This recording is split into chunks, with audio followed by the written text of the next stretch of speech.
Have you ever stopped to think about the silent force behind almost everything you touch?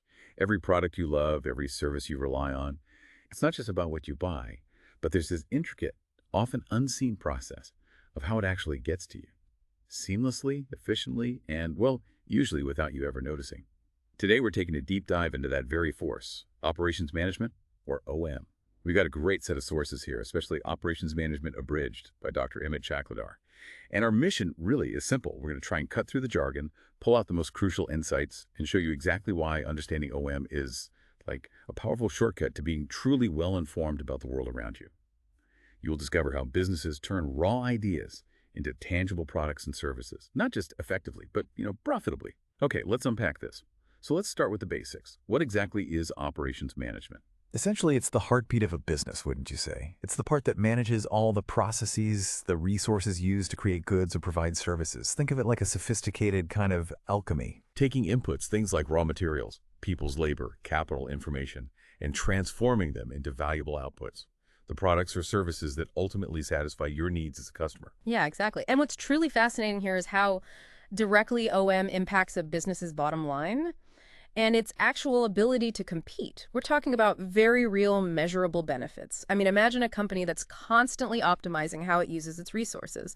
That's increased efficiency and productivity right there. Right. Or ensuring consistent quality, meaning, you get the same great product every single time. It's also about significant cost reductions, cutting down waste, smart inventory management, and ultimately all of this leads to happier customers and, well, a clear competitive edge. This strategic alignment is just critical for any business wanting to thrive. So who are the masterminds pulling all these levers then? Let's talk about the operations manager. These are the key players, right? The orchestrators behind the scenes. They're responsible for, everything from the big picture planning and organizing resources to constantly improving processes, accurately predicting what customers will want, demand forecasting, managing inventory, keeping a tight grip on quality control, and even steering the entire supply chain. It's a vast, incredibly dynamic role. It really keeps the wheels turning. And when we connect this to the bigger picture, an operations strategy isn't just about the daily stuff. It defines how a business uses its unique capabilities to get a competitive advantage. Think about it. Does a company compete mainly on cost or on incredible quality, speed, dependability, flexibility? These are the strategic choices. Yeah. And you see this play out with giants like Apple, right? They master their operations through unbelievably tight supply chain control and a relentless focus on design. Toyota is, well, world famous for lean manufacturing, minimizing waste at every single step. Classic example. Definitely. And Walmart, they built an empire on low-cost retailing thanks to hyper-efficient operations, distribution, inventory. But, how do we even get here? To these sophisticated systems, where did all this begin? Here's where it gets really interesting, the history. We start way back, pre-industrial revolution. Skilled artisans, custom-made everything. Right, craft production. Then, boom, the Industrial Revolution hits. This is where the factory system truly emerged. People like Eli Whitney pioneered interchangeable parts, which sounds simple now, but it was revolutionary. Parts could be mass-produced, assembled, not custom-fitted. Huge. And, of course, Henry Ford, the assembly line. That was a total game changer for mass production. Right. Then we saw Frederick W. Taylor's scientific management, literally timing and studying every motion workers made to boost productivity, all about efficiency. Time and motion studies, yeah. Post-World War II, things got even more sophisticated. Operations research came in applying mathematical models to business problems. Then total quality management, TQM, principles largely from Japan, focusing on company-wide quality, and the development of lean manufacturing, doing more with less. And finally, the modern era. This is, widespread computerization, advanced tech, incredibly complex global supply chains, a growing focus on sustainability, and the cutting-edge stuff like Industry 4.0, integrating digital and physical tech. You can clearly see this constant, centuries-long quest for more efficiency, higher quality, better adaptability. It keeps evolving. Okay, let's pivot now. How are products actually made? We need to talk about production systems. These are the structured processes, the blueprints for turning raw materials into finished goods. Exactly. And we can classify these into several common types, each serving a pretty distinct purpose. So imagine you want something completely unique, like a custom-built yacht or a bespoke suit. That's job production, one-of-a-kind items for specific orders. It's very specialized. Then there's batch production. Here you make identical items in groups, like a bakery doing 100 loaves of sourdough, then switching to 50 batches of croissants. Allows for some customization within those groups. Moving up in volume, we have mass production or flow production. Continuous, large-scale, standardized items on assembly lines, cars, smartphones, that kind of thing. And finally, continuous production. Heavily automated, uninterrupted processing for extremely high-volume output. Think oil refineries or steel mills. Gotcha. Each type fits a different need. Precisely. So once a company knows its production type, how do they plan it all out? Let's explore the key steps in production planning. It kicks off with demand forecasting, basically, trying to guess how much stuff people will want. The crystal ballpark? Yeah, right. Then it's figuring out what resources you have, which leads into capacity planning. How much can you actually produce? From there, you get into the nitty-gritty. Production scheduling, careful inventory management, and crucially, building in quality control right from the start.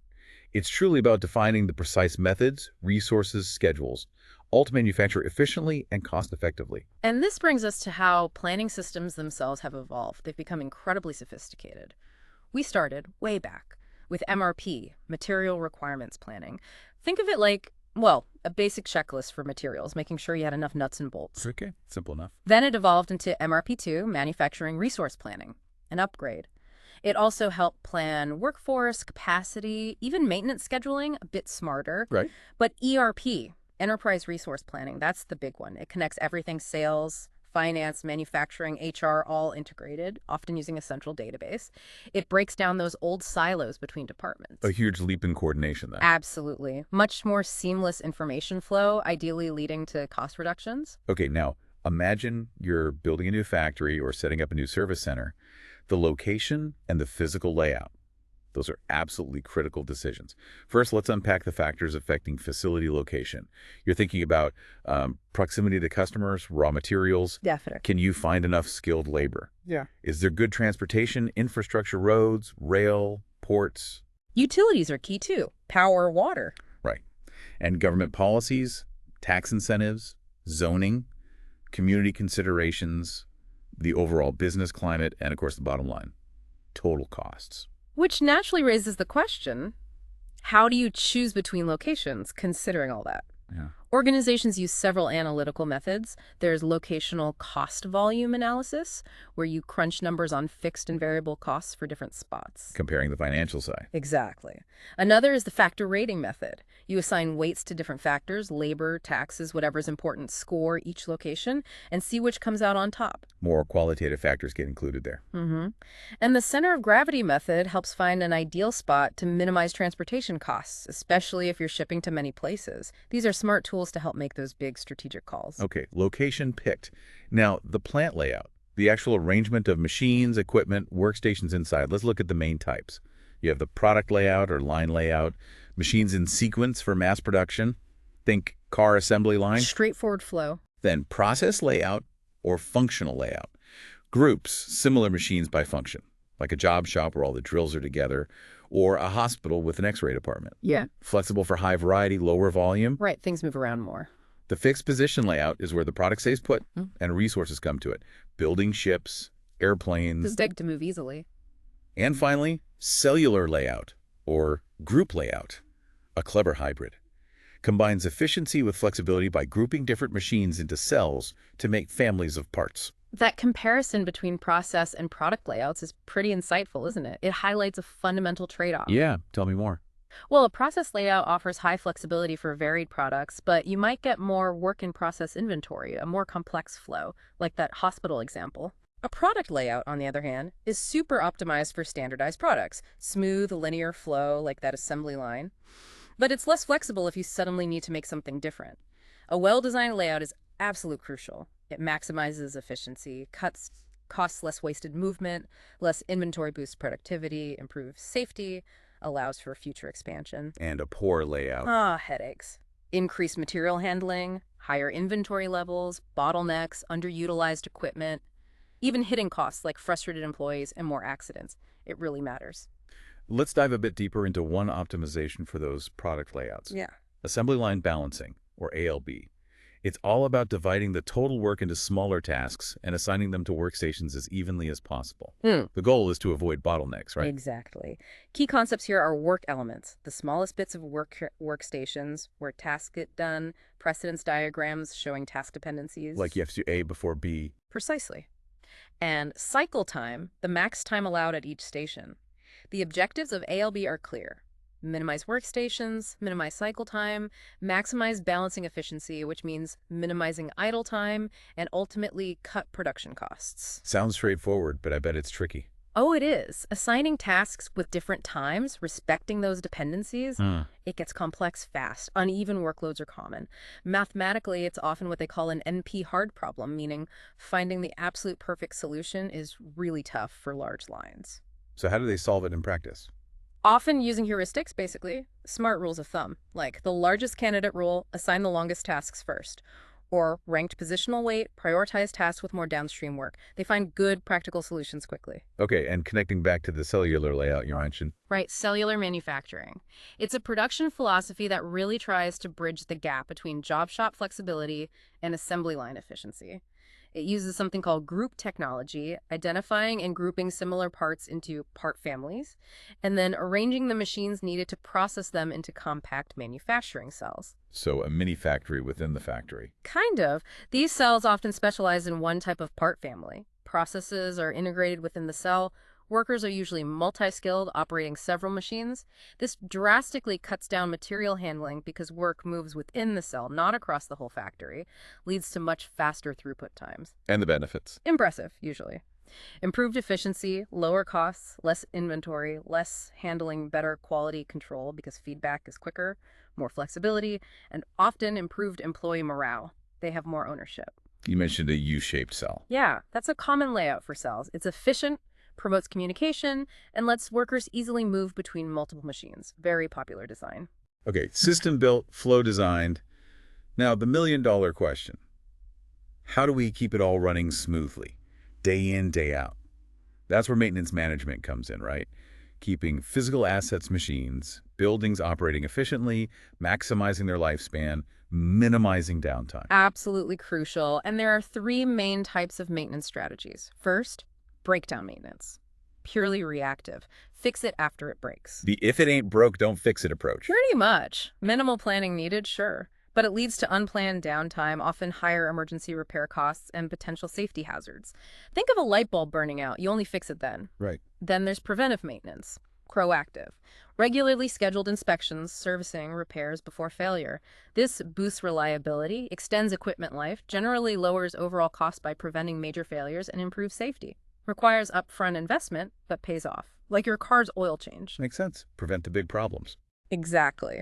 And finally, total productive maintenance, or TPM. This is a really cool, holistic strategy. Involves all employees in maintaining equipment. The goal: zero breakdowns, zero defects, zero accidents. Everyone's involved. Yeah, it's built on pillars like autonomous maintenance operators doing routine checks themselves. It's about ownership, constant improvement, really drives operational excellence. How do you know if your maintenance strategy is actually working? What do you measure? Good question. We use key metrics.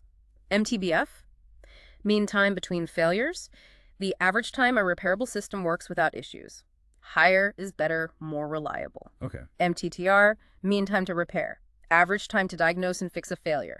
Lower is better, quicker repairs, less downtime. Got it. And MTTF, mean time to failure. Average time a non-repairable item works before it permanently breaks. Helps plan replacements for things you can't fix. So we've covered the machines, but what about the materials? Inventory management seems critical too. Oh, absolutely critical. Imagine a factory running out of a key component. Production stops. Dead. Nightmare scenario. Right. So inventory management is vital for meeting customer demand, balancing supply and demand, optimizing costs by minimizing storage and ordering expenses. It's about smooth production, avoiding costly stockouts, and preventing wasteful overstocking that just ties up cash and space. And there are different kinds of inventory, right? Not just finished product. Exactly. You've got raw materials waiting to be used, work in process or WIP stuff currently being made, finished goods ready to sell. Then MRO supplies maintenance, repair, operating stuff. Safety stock your buffer against surprises, transit inventory goods literally on a truck or ship, Anticipation inventory built up for expected surges, like holidays. And decoupling inventory used to separate production stages so one bottleneck doesn't halt everything. Wow, lots to keep track of. How do businesses control it all? Well, there are systems. The periodic review system, check levels at fixed intervals, maybe weekly. The continuous review system, constantly monitor levels, order automatically when stock hits a reorder point. And then there's the famous economic order quantity, or EOQ model. The concept is brilliant, even if the formula looks mathy. It helps find the optimal quantity to order at one time. It balances the cost of placing an order against the cost of holding that inventory. Get that balance right, you minimize total inventory costs. Finding the sweet spot. Exactly. But beyond just quantity, how do you know which items need the most attention? I assume not all inventory is equal. Absolutely not. We use classification methods. ABC analysis is super common. Categorizes items by value. Right. Items, high value, small number of items need tight control, like a critical, expensive engine part. Right. C items, low value, large volume, less control needed, like common screws or bolts. B items are in between. Focus your effort where it counts most. Precisely. Then there's VED analysis, Right. classifies by criticality. Vital essential, no substitute, like a crucial drug in a hospital. Essential important, but maybe alternatives exist. Desirable, less critical. And FSN analysis. Classifies by movement rate. Fast-moving items fly off the shelves. Slow-moving ones don't. Non-moving might be obsolete stock you need to deal with. These classifications really help allocate resources effectively. Definitely. And zooming out again, there's the philosophy of just-in-time JIT inventory. This aims to minimize inventory by receiving materials and producing goods only when they're needed. Minimize everything raw, WIP, finished goods. Produce only when demanded. Sounds incredibly efficient. It can be. Huge cost savings, improved quality, more flexibility, but it requires incredibly precise forecasting and super reliable suppliers. If one supplier is late, the whole line can stop. High risk, high reward. Okay, let's shift gears slightly. Quality. It's not just making stuff, it's making it right. How do we distinguish between, say, inspection and quality control? Good distinction. Inspection is basically checking if a product meets standards at various stages. Incoming materials, during production, finished goods. Identifying defects. Quality control, QC, is a bit broader, focusing on detecting and correcting defects in products to meet specified standards. It's generally seen as reactive, finding problems after they occur. Okay, so QC finds the problems. What about preventing them? That brings us to the difference between QC and quality assurance. QA.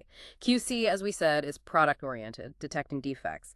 QA is process-oriented. Its goal is to prevent defects by improving the production process itself. So QA is proactive, QC is reactive. Exactly. QA tries to build quality into the process. QC checks the output. Think QA is perfecting the recipe. QC is tasting the cake. Got it. And beyond these, there's a bigger philosophy, right? TQM. Yes. Total quality management. TQM.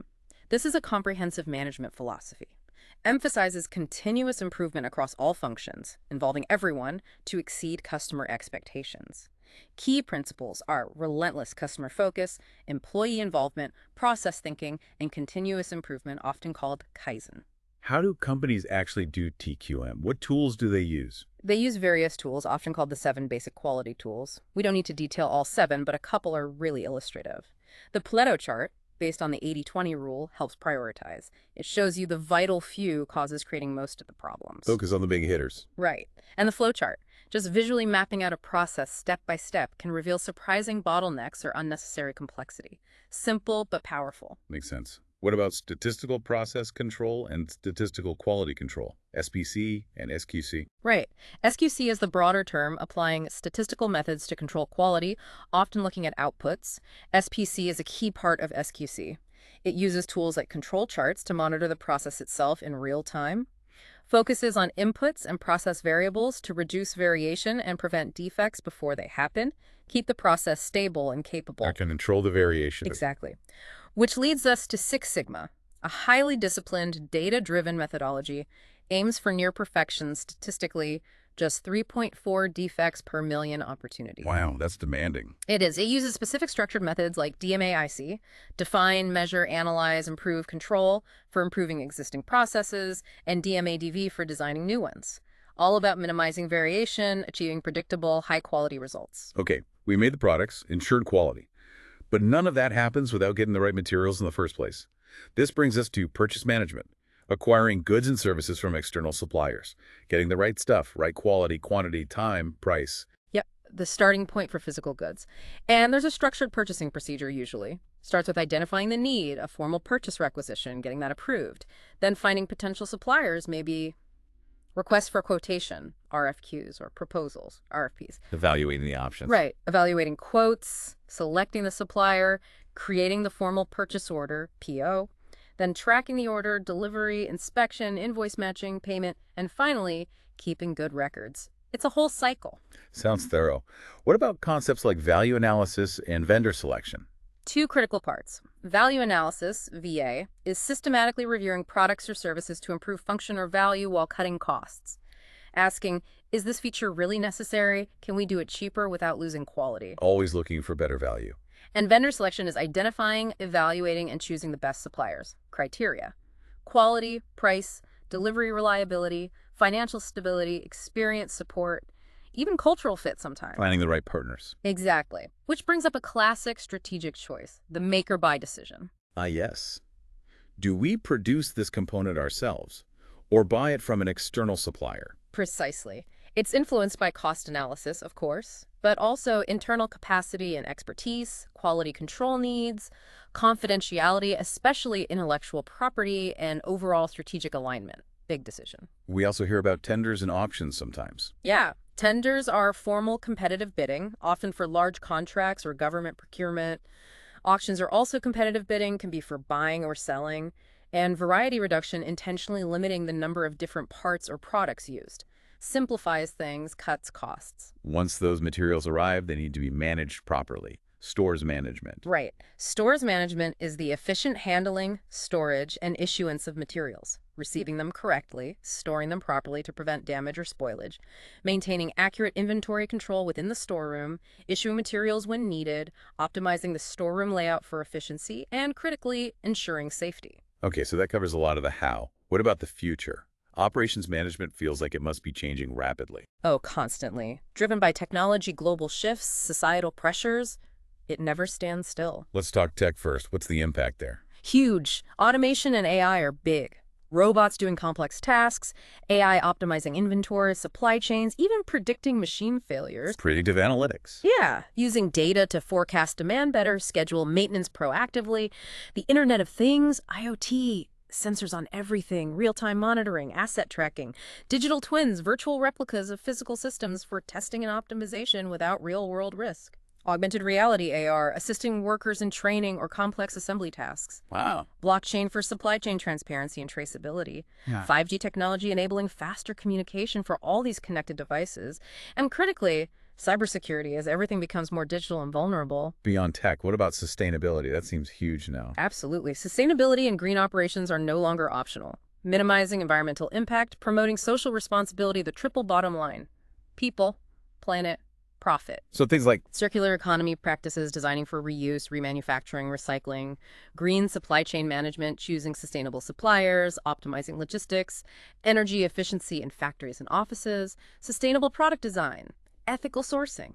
It's becoming core to strategy. and globalization, how does that fit in? Globalization profoundly impacts operations. It means managing incredibly complex, often fragile global supply chains, overseeing decentralized operations across countries, strategic sourcing from anywhere in the world, but also navigating huge risks, geopolitical issues, economic shifts, natural disasters. We've certainly seen that recently. Exactly. Globalization also drives mass customization, tailoring products for diverse global customer tastes, but doing it efficiently, a major operational challenge. So looking ahead, what are the key directions for OM?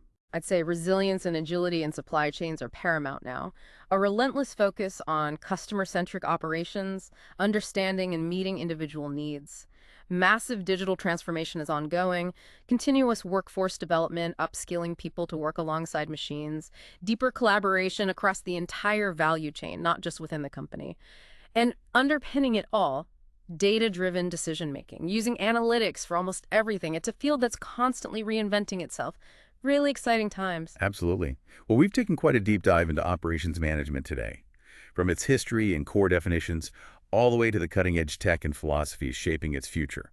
I think you, the listener, now have a much better foundational understanding of how businesses actually, efficiently create, manage, and deliver the products and services that underpin our entire world. Yeah, and every single decision an operations manager makes, every system they put in place, it directly impacts cost, quality, and ultimately your experience as a consumer. It really shows how these seemingly technical details are absolutely integral to the success and the sustainability of any enterprise, big or small. So what does this all mean for you? Well, next time you pick up a product or use a service, maybe take just a second to think about that intricate dance.